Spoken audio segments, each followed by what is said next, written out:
Hello बच्चों and नमस्कार दोस्तों। आज हम क्या पढ़ेंगे? आज हम पढ़ेंगे हिस्ट्री का फर्स्ट चैप्टर। इसके पहले वाली वीडियो में मैंने आपको बताया था कि कैसे लोग वहाँ पे जो मोनार्कियल सिस्टम चलता है, जो मोनार्कियल फॉर्म ऑफ गवर्नमेंट था, उसको जड़ से उखाड़ फेंकते हैं और फाइनली उन लोग रिपब्लिकन फॉर्म ऑफ गवर्नमेंट आ जाती है और लोग बहुत ही खुशी खुशी तरीके से वहाँ पे रहने लगते हैं। पर उनको जल्द ही किसी की नज़र लग जाती है। किसकी नज़र लगती है? इसकी नज़र लग जाती है नेपोलियन बोनापार्ट की। जैसे ही ये एंट्री करता है वैसे ही ये डेमोक्रेसी को डिस्ट्रॉय कर देता है, पूरी तरीके से डेमोक्रेसी को हटा देता है और हटा देता है। पर इसके में एक ये भी अच्छी बात थी कि इसने एक कोड लाया। उस कोड के अंतर्गत इसने बहुत अच्छे अच्छे इम्प्लीमेंट भी किए, जिसे आज हम इस चैप्टर में पढ़ेंगे। तो फाइनली नेपोलियन जब एंट्री करता है फ्रांस में, तो मोनार्की सिस्टम तो पहले हट चुकी थी, फिर रिपब्लिकन फॉर्म ऑफ गवर्नमेंट आती है, उसको भी उखाड़ देता है, मतलब डिस्ट्रॉय कर देता है, हटा देता है। फिर वो लाता है सिविल कोड ऑफ 1804। इसको यूजुअली नेपोलियनिक कोड के नाम से जानते हैं, ये वेरी इंपॉर्टेंट है। फिर देखते हैं कि इस नेपोलियनिक कोड के अंतर्गत इसने क्या क्या इम्प्लीमेंट किया। तो privileges based on birth means उसने कुछ ऐसे नियम थे, कुछ ऐसे एक्स्ट्रा प्रिविलेजेस मिला करते थे।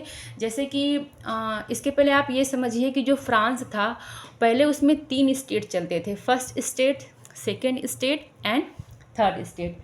क्या था कि फर्स्ट और सेकेंड स्टेट को कहीं पे किसी भी प्रकार से टैक्स नहीं देना पड़ता था, पर जो थर्ड स्टेट का पर्सन था उसको हर जगह हर एक काम के लिए टैक्स देना पड़ता था। मतलब जो फर्स्ट और सेकेंड लोग थे, जन थे, उनको एक्स्ट्रा प्रिविलेजेस मिले थे उनके बर्थ के हिसाब से, मगर वही जो गरीब बच्चा था उसको कोई भी प्रिविलेजेस नहीं मिला था। तो सबसे पहले नेपोलियन ने यही ख़त्म किया। फिर इस्टेब्लिश्ड इक्वालिटी बिफोर लॉ, और उसने कहा कि कोई भी गरीब हो या फिर कोई भी अमीर हो, सबके लिए कुछ भी इक्वल होना चाहिए। उसने इक्वालिटी लाया। फिर क्या है? Secure the right to property, और जिसकी जो प्रॉपर्टी है उसी की रहेगी। इसको और अच्छे से हम इस लाइन में समझेंगे। Abolish the feudal system and freed peasants from serfdom and manorial dues. वो क्या करता है कि मतलब जो भी अमीर व्यक्ति रहता है, मतलब जो फर्स्ट और सेकेंड स्टेट का पर्सन था, वो जो पीजेंट्स थे उन्हीं के ज़मीन पे उनको ज़बरदस्ती काम कराता था और उनसे बहुत ज़्यादा टैक्स वसूल करता था।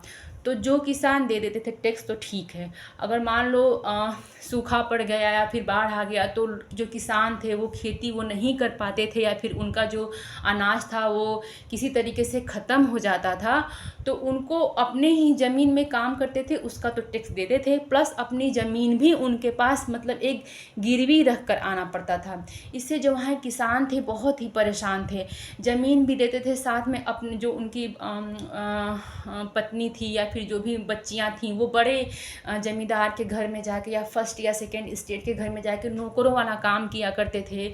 मतलब उनको एक दास बना कर रख लिए थे जो भी फर्स्ट और सेकेंड स्टेट के पर्सन थे। इसको पूरी तरीके से ख़त्म किया नेपोलियन ने, और जो भी किसान थे उनको आज़ाद किया। फिर क्या है?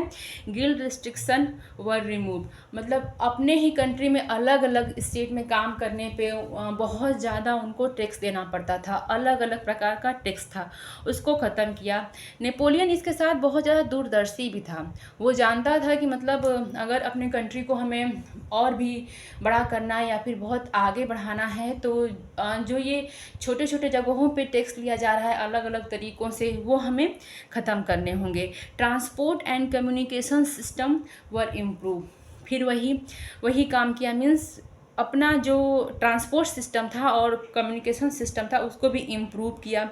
Peasants, artisan worker and new businessman enjoy, और इस चीज़ को लेके जो पीजेंट्स थे और जो न्यू वर्कर्स थे, मतलब न्यू बिजनेसमैन थे, और जो छोटे वर्कर्स थे, आर्टिसियन थे, वो बहुत ही खुश हो गए कि ठीक है, उसने चलो रिपब्लिकन फॉर्म ऑफ गवर्नमेंट को ख़त्म किया तो कोई बात नहीं, डेमोक्रेसी को ख़त्म किया कोई बात नहीं, पर ये जो भी कर रहा है सिविल कोड के अंतर्गत बहुत ही अच्छा कर रहा है। लोग बहुत ही खुशी तरीके से वहाँ पे रहने लगे, फ्रांस में रहने लगे। बिजनेसमैन भी खुश थे, स्मॉल स्केल के लोग भी बहुत खुश थे। फिर धीरे धीरे क्या होता है कि uniform law standardize weight and measure, मतलब जो वहाँ का मेज़रमेंट और वेट करने का सिस्टम होता है बहुत अलग होता है। जैसे मैंने आप लोगों को समझाया था कि अगर हमें 1 मीटर कपड़ा ख़रीदना है, मान लो फ्रांस में ही, तो अगर एक जगह हमें इतना बड़ा मिल रहा है तो दूसरी जगह, मतलब उसी फ्रांस में दूसरे स्टेट में हमें इतना बड़ा मिलेगा, तीसरे में हमें इतना बड़ा मिलेगा। तो इस चीज़ को लेके बहुत ही ज़्यादा लोग वहाँ पे परेशान थे। तो इन सब चीज़ों को नेपोलियन ने एक किया कि मतलब ये तो अगर अलग अलग रहेगा तो इससे कॉन्फ्लिक्ट भी बहुत बढ़ेगा। तो इस चीज़ को नेपोलियन ने एक किया।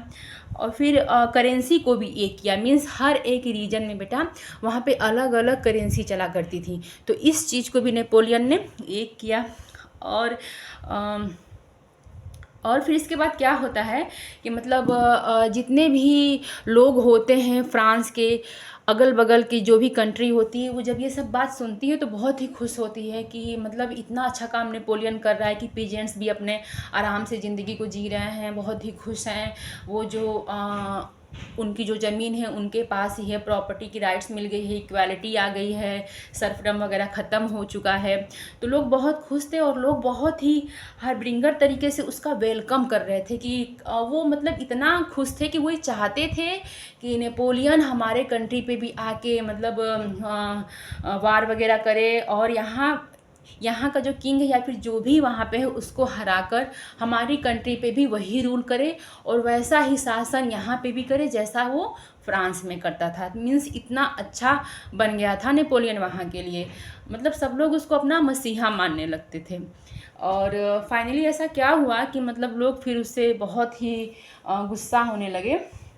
तो उसका कुछ ड्रॉबैक भी था।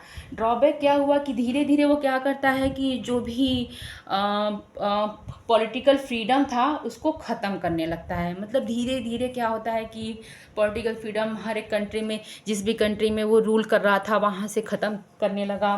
फिर इंक्रीज टैक्सेशन, जो भी टैक्स उसने हटाए थे, गिल्ड रिस्ट्रिक्शन को हटाया था उसको भी इंक्रीज करने लगा। फिर सेंसरशिप भी लगा दिया। जैसे सेंसरशिप क्या होता है बेटा, जैसे चाइना को अगर देखते हैं तो वहाँ पे कोई भी गवर्नमेंट के खिलाफ बात नहीं कर सकता, मीडिया भी बात नहीं कर सकती और वहाँ के रहने वाले जन भी कुछ भी नहीं बोल सकते, ना उस वहाँ के गवर्नमेंट के खिलाफ ना बात कर सकते हैं, ना न्यूज़पेपर में कुछ लिख सकते हैं, कुछ भी नहीं कह सकते। तो ऐसा ही सेंसरशिप लगा दिया नेपोलियन ने वहाँ पे, मीन्स जहाँ फ्रांस के अलावा जहाँ जहाँ पे भी उसने कॉन्कर किया था। फिर क्या है, force conscription into the French armies. और क्या था कि मतलब अब फ्रांस को जीत लिया उसने, तो अब वो उसके में एक लालच आ गई कि हम फ्रांस के अलावा और भी कंट्री को जीतेंगे। तो अब फ्रांस के अलावा वो और भी कंट्री को जब जीतेगा तो उसके लिए उसको आर्मीज़ बहुत चाहिए। तो वो जिस जिस कंट्री पे भी अपना आधिपत्य किया था, कॉन्कर किया था, वहाँ के लोगों को ज़बरदस्ती आर्मी में भर्ती कराने लगा, जिससे और भी लोग परेशान हो गए। Everyone starting hating from Napoleon. तो यही था नेपोलियन का ड्रॉबैक। और ये जो ड्रॉबैक है और जो इसके मेरिट है वो बहुत ही बोर्ड के एग्ज़ाम से बहुत ही इम्पॉर्टेंट है। और इसके बाद हम अब इसका सेकेंड टॉपिक पढ़ेंगे जो आपको मैं अलग वीडियो में दूंगी। मैंने पहले ही बोल चुकी हूँ कि वीडियो में ज़्यादा बड़ा नहीं करना चाहती हूँ क्योंकि मैं नहीं चाहती हूँ बच्चे बोर हों। तो वीडियो में बने रहने के लिए थैंक यू सो मच।